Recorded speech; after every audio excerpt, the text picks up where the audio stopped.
Alright, short and sweet video today, folks. It's about this book and why you should buy it. Very simply, Building Better Dungeons absolutely recommends Kobold Press's Tome of Beasts. It's wonderful no matter what level of DM you are. I think you get a lot out of this. If you've any familiarity with games in general, I recommend it over the Monster Manual, which might be a bit controversial. But yeah, we're going to have to talk about it now. If that's what the video is going to be, just the chat about why we think this is. But if you trust our opinion, or if you want the short and sweet, the video is basically over. We're going to be recommending this. It's excellent. Anyone could use it.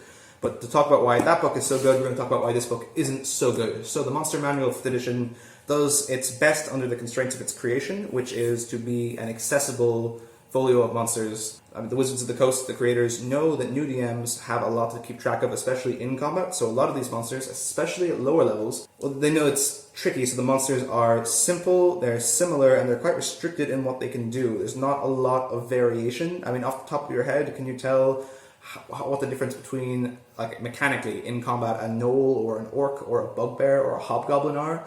They're all very similar creatures, really.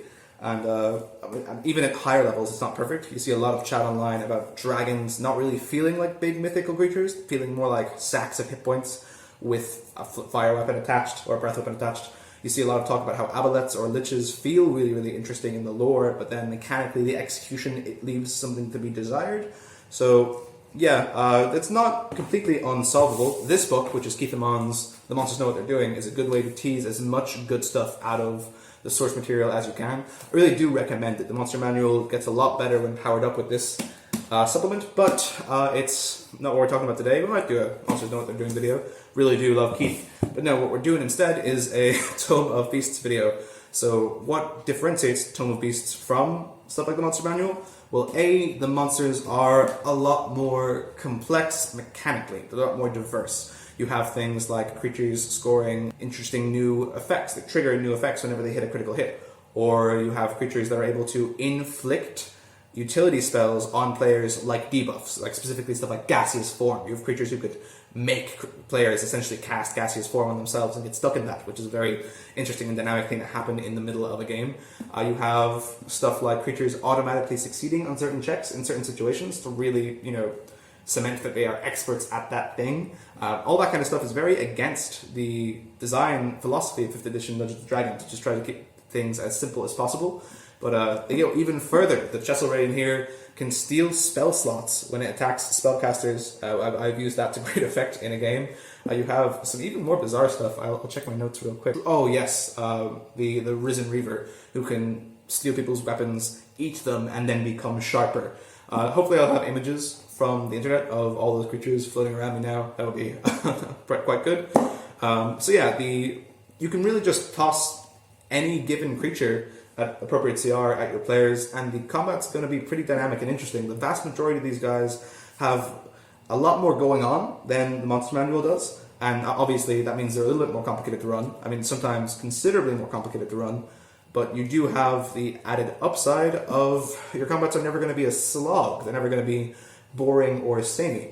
So if you're willing to put in that little bit of extra effort, you can get around a lot of the problems that can come along with 5th edition Dungeons & Dragons. There's a lot of talk about the combat being a slog often, how to spice it up, how to make it more interesting. The simple answer to that question is purchase this book. But the mechanics are only one side of things. The flavor is also absolutely abominably good. I mean, if we open the first page on this book, like the first monster page, once we get through, we get the Nihileth. And I'm going to do a quick read here. Eons ago, a group of aboleth left the material plane to wander through distant lands. Seeing them through magical scrying was not sufficient, so these aboleth used astral magic and bodily travel to see far beyond normal realms. The plane wanderers changed due to their eons-long exposure to eon realms and the space between them. Their life force was restructured, making them into something even more nightmarish, but more able to withstand both strange hells and golden realms of eldritch delight. And actually, one more mechanical note is that DMs rather, often find that the monsters in Dungeons & Dragons, the big boss monsters, get bodied by even relatively low-level parties, and that's because the action economy really goes against single combatants in this game. 4 level 17 players are not probably going to have too much difficulty with like a CR 22, 24 dragon, just because the action economy is so against that dragon. Even legendary actions, which are supposed to fix this, don't get all the way up there anyway, definitely.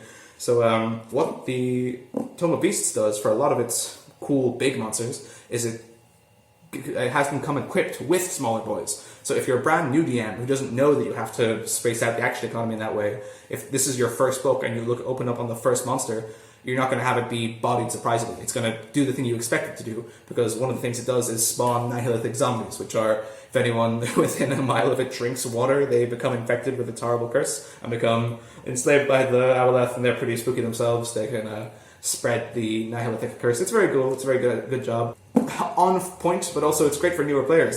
This is kind of the reason why I almost recommend this one over this one, because the Tome of Beasts monsters are individually more complicated to run, but when run as they are in the book, produce a lot better results. Like the monster manual, you really do have to do some monkeying before you get to having really good encounters. But even better than that, there's some truly inspired flavor stuff going on here. Like in the Tome of Beasts, one of the things they have is the Emerald Eye, I think it's called, where you have a very powerful wizard who is bored, and so they put a bit of their intelligence and a bit of their magic into just a rock, a jewel, and have that float around with them so they can have conversations with it. That's like a fun idea by themselves, but like it's just, I took that directly, like the most powerful wizard in my campaign, the most powerful wizard in this or any age, had gone missing, but the players found his rock, and so they loved that rock. They loved chatting with him. It was really, really fun to play, and didn't really have to, that wasn't creative on my part. The players loved having this powerful, like, simulacrum of a wizard in their pocket. That was just all from here. Like, that's just directly from these pages. You can open up random pages of this book and really get inspired by a lot of the very creative stuff that they have going. It's a really wonderful resource. I cannot recommend it enough. So yeah, if you've watched this long, acquire Tome of Beasts any way you can. Pirate it if you have to. No shame if you're not in a financial position to afford books. You should still be able to have the tools to make your game as cool as possible for your players. But also, if you're on the fence about it, I really do recommend pirating it. I snatched it from the trove, and within 2 sessions of using its monsters, I was like, no, these people, I gotta give them my money. So that's how that worked. Yeah, that's the end. If you like this video and you like the idea of this book, do share the vid or the book itself with your dungeon masters if you want cool monsters and creative creatures in your game. Ooh, great alliteration. Anyhow, subscribe if you want more videos. Slightly less rambly, hopefully, in the future.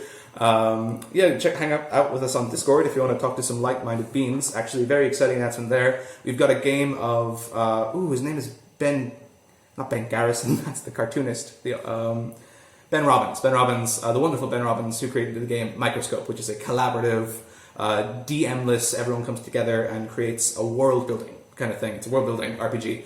So we have that going right now, like a play-by-post version of Microscope in our Discord, and we'd love if you could come along and join us if that sounds cool to you. It's been very fun so far. We got 20 beans all doing some creative, clever clogs in right now. So yeah, that's that. I think we're all done. Thank you so much for watching. Safe home.